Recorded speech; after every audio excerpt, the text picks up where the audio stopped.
She's the pushy broad from the Bronx, New York.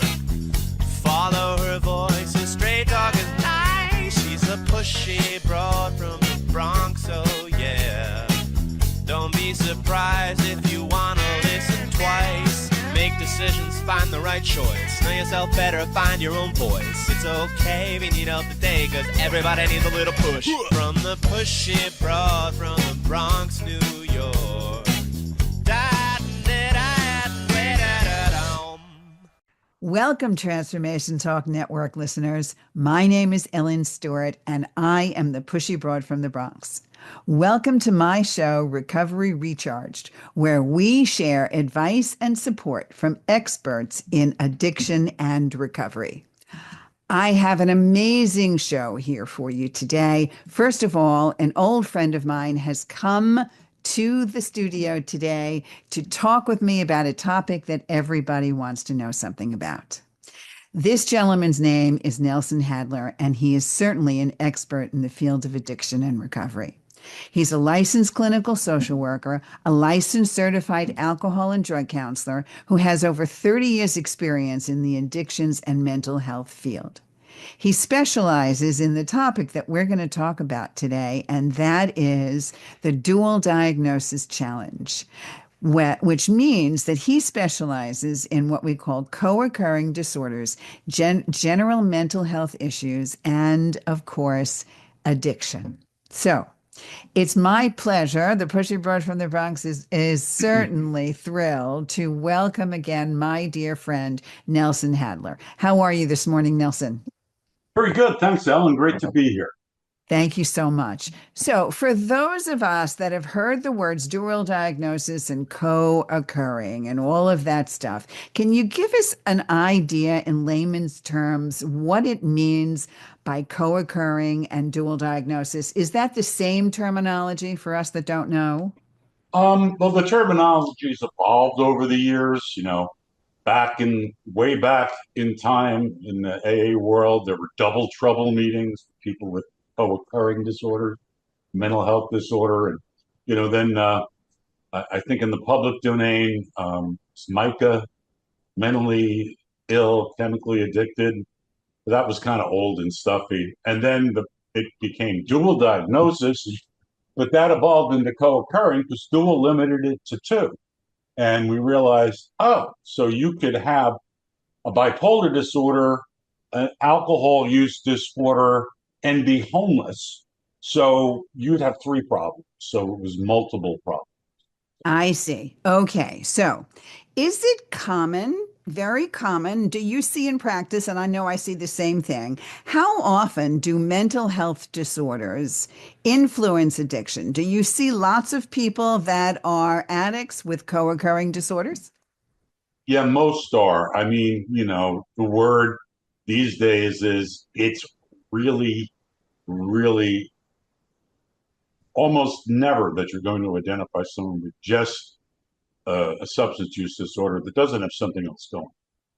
I see. Really evolved to that. Whether it's something mild, like, the person stops drinking, maybe he didn't go to detox, but he experiences some anxiety for a few days, and then it doesn't go away. And we go, it's been a week. You're still anxious. Maybe this is an anxiety disorder. Maybe that it's something to do with your substance use, So I understand. a lot of times it presents, someone may come in and present with a mental health disorder. And we don't really identify that the substance use is a huge problem. And then other times people come in with a substance use disorder, but it's totally masking what's underneath. So a lot of times it takes getting sober early on in treatment to start to identify, maybe there's something else going on. Great. Thanks very much. So based on your practice, I know you also work heavily in addiction as well. Give me some of the common types of co-occurring disorders and explain to us exactly what the symptoms look like so those of us out there can identify them. Wow. Well, there's a lot of them. I think the hot topic today is trauma and depression. And more and more we're learning as people are doing intakes into treatment facilities. We're learning we really need to screen for all of that. Um, but you really have to do a full biopsychosocial and mental health evaluation on anyone coming into practice or a treatment facility. Um, it can be anything from psychotic disorders to traumas to a history of abuse. A lot of times we'll see a person um, come to detox, and a few days in, all of a sudden they're in a manic episode, and oh, they weren't taking their meds for their bipolar disorder, and the other drugs and things they were taking were kind of masking it. So it's kind of broad. You really have to look for it all. Ask, do you have a history of psychosis? What does that mean? Have you seen things, smelled things, heard things? You know, um, anybody ever thought you had a bipolar disorder? Um, you know, did you ever, have you ever not slept for a day or two, yet not been tired and felt energized? You have Right. to, I mean, you really have to be versed in diagnosing all the general mental health disorders, to know what to look for. And the most important thing that I want everybody out there to realize is that the addiction may just be a symptom of a mental health or co-occurring disorder. That sometimes happens as well. Also, understanding, just as Nelson said, it's very difficult sometimes to diagnose the co-occurring disorder until that person has decided to get clean and sober. Because when they are in active addiction, there are lots of things that look like a mental health disorder that may not be. So the only Exactly. way to really diagnose is to make sure that there is some sobriety. Okay, so let's move on. Okay. What are some of the initial steps in treating someone with both the addiction and co-occurring mental health disorder? When you sit down with someone and you're beginning the process, and you said you do a biopsychosocial, which for those of us out there means a very detailed assessment, a written assessment of history, family history, asking all kinds of background questions. What's the beginning? What do you look at first? Do you look at the addiction? Do you look at the co-occurring? How do you proceed? It really depends on the individual and what their motivation is and the setting. I mean, if you run an inpatient rehabilitation facility for substance use disorders, you're going to tend to say, oh, I'm a hammer and everyone's a nail, because that's your lens. And you also have to kind of have a consistent philosophy. So when someone comes to an intensive outpatient program and they're diagnosed with, substance use disorder, um, what's the philosophy of that program? Does everyone have to go to AA? Um, so it all depends on the facility, the philosophy, and like I said, the setting. One of the things that's the great thing about not running a facility and just being in practice is you really get to individual. But even, to answer the question, in the facility, you want to keep an eye out for what's manifesting as the person gets over, you know. I understand. Okay, so it's very important, and I find with my clients as well, it's very important to, as a treatment provider, as a recovery coach, or as an addiction therapist, to really listen to what the client is saying so that you know how to integrate treatment approaches. For instance, if you have diagnosed that the person is ADHD, attention deficit Mm-hmm. hyperactivity disorder, then obviously you're talking to them differently in your approach in order to get things done, correct? I mean, Yes. you have to approach people differently. So explain a little bit about what that's about, because one of the common things we see in young adults, especially, is now the ADD or ADHD. So talk to us a little bit about that, ADD, ADHD, and addiction. Well, as far as in treatment, what's evolved over, especially the last 10 years, is really taking your psycho ed curriculum and integrating um, modalities that use different learning styles, so that your ADHD person might learn better in a certain learning style. Maybe they don't read very well or sit in a lecture very well, but if you do something interactive or you show a movie so you kind of have to spread that out. With ADHD, you need to take a look into, what's the goal of the substance use?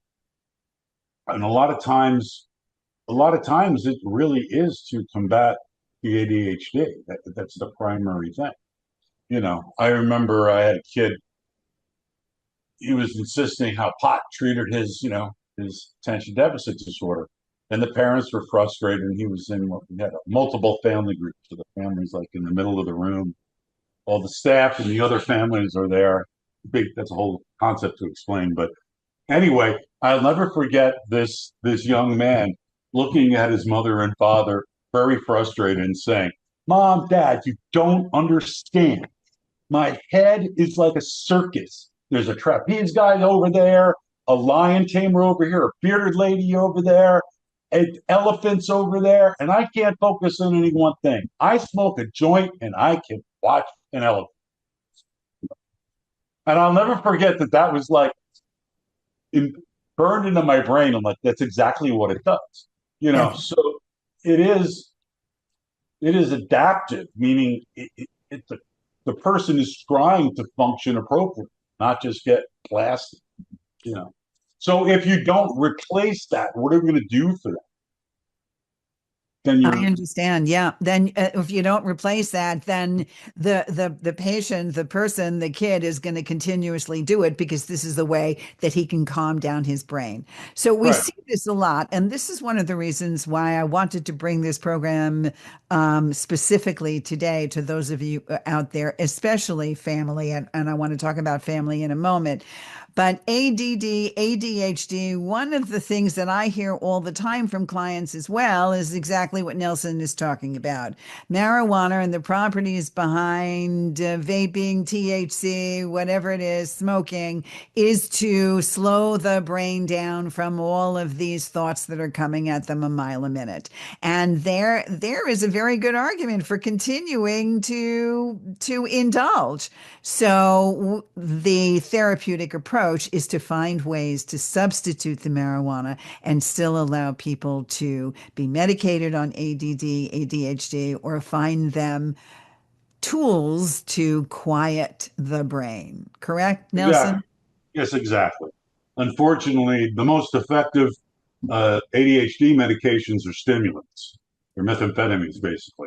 So that's not the number one indicator. Although a lot of people in recovery might have been drinking or using other drugs for 20 years and never abused their Adderall. And they're not going to. And so we need to individualize. Okay, Bob seems to be able to use his Adderall and is not at risk of abusing. So that might work. But for other people that are at risk, tools don't work anywhere near as well as drugs, and you have to teach the person. It takes some patience. But there's a whole lot of protocols and tools, time management, thing called the Pomodoro method. You study how long, take a break. I mean, there's all sorts of tools we can use, but they take more work than. And a Yes. lot of times people are misdiagnosed with ADHD. It's one of my pet peeves. And sometimes, I'm gonna be like, I don't think you're ADHD. I think you're really anxious and you're medicating the anxiety. You know, but yeah, I mean, I know people diagnose this, but I don't know. I mean, to me, one of the great diagnostic tools for ADHD is if the stimulant works. If the person takes Adderall and they report that they calm down and they can focus, they probably have ADHD. If the person takes Adderall and they say, yeah, it was great, I stayed awake so I could study, but I was really wired, you probably don't. So, I mean, Well, that's a good thing to know, and that's a really good thing. And also, we know that there are ADD and ADHD medications like Vyvanse or Strattera Yes, that are non-opiate based, and there are many active. There are many people in recovery that are on Vyvanse and yes, Strattera that do work very, very well. So I want you guys to understand out there that there are ADD meds that are not opiate based. So moving yes. on. Let's talk about the family. All right. So let's see, how critical is family involvement in the recovery process, especially with people for dual diagnosis? How often do you get in front of a family member? Family involvement, I think research has proven, is the most effective way to provide treatment. And I'm a huge family involvement guy. When I had treatment centers, all my programs had very intensive family involvement. And even for I forget the gentleman, the doctor's name, but even for mental illness, there was I think it was in the 60s or 70s, a doctor in one of the psych hospitals in New York City started to have visitation on Sunday. And this is for schizophrenia. And he would have visitation on Sunday. He'd come in and he'd do education. And this evolved into a multiple family group, the same style that was adopted in treatment centers for substance abuse and used, especially in adolescent programs for years later. But this was for the families and the individuals diagnosed with schizophrenia. And its focus was education, communication, and ending stigma. So it's very important. And as I said, the substance abuse world kind of took a lot from that doctor's multifamily group model and used it. To me, it's very important, and especially early on, to have family involvement. So you educate the parents or the spouses, and you teach them what's going to work and what's not going to work.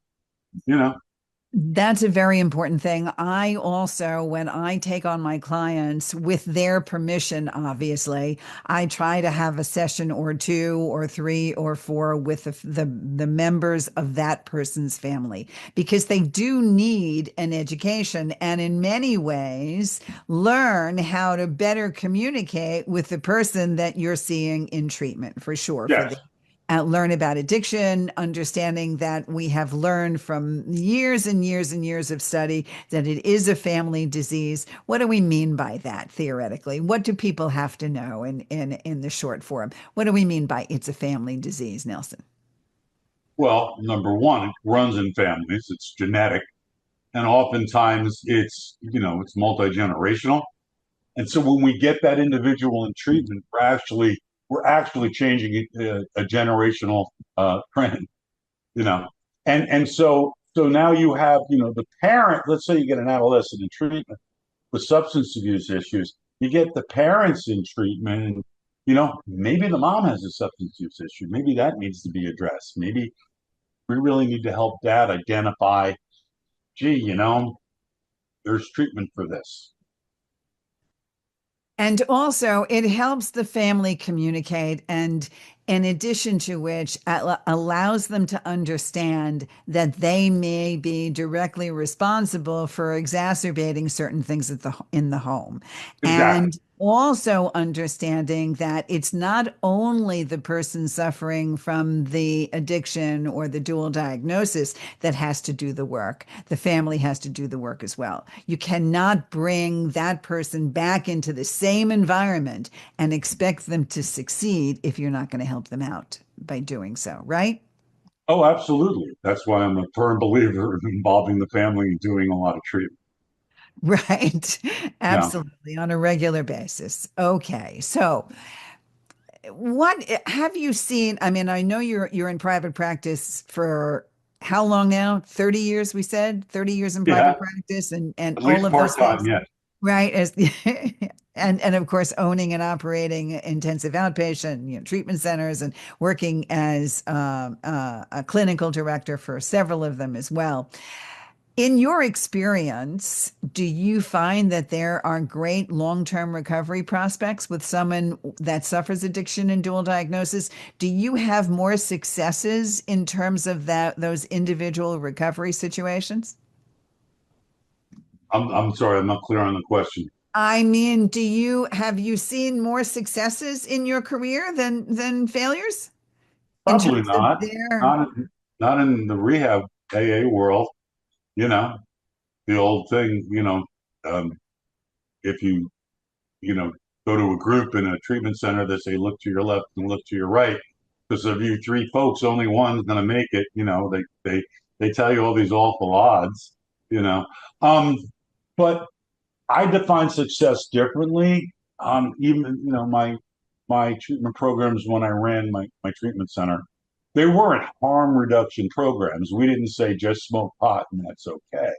But in the sense that, okay, adolescent treatment, the adolescent meets criteria to come to an intensive outpatient program or go to rehab and then do that as aftercare. Um, the odds of an adolescent staying sober when they're mandated that type of treatment are very low. But you know what? They were in my IOP for 3 months and we got in the way or they're getting high. So they didn't get high for a couple of months or they got high a lot less. And they were able to access emotions and hopefully sit in group and connect with people and have the experience of, you know, after a few weeks, it wasn't that bad. And we keep and my other staff that holds me up when I was, all this, like, they don't stay sober. They stay alive. We get in the way of them having those awful types of consequences. And um, maybe it's 4 or 5 treatment stays until the light bulb goes off. And they go, oh, I really want to do this now. And those are the moments where that's a real success. When the person that you met when they were 14 years old and went through your intensive outpatient adolescent program twice and you sent to 3 rehabs, did some time in jail, came out, did a long-term treatment, and then call you up and they say, Nelson, I'm really ready to get sober now. Will you help me out? Like, I know I need to do this. Those are the golden moments. Sometimes it takes forever. So yeah, I've had to hang my hat on that. So Okay, we okay. do, So we do. Go ahead. So it's okay. I always talk about the fact with my clients that as long as they're alive, there's hope.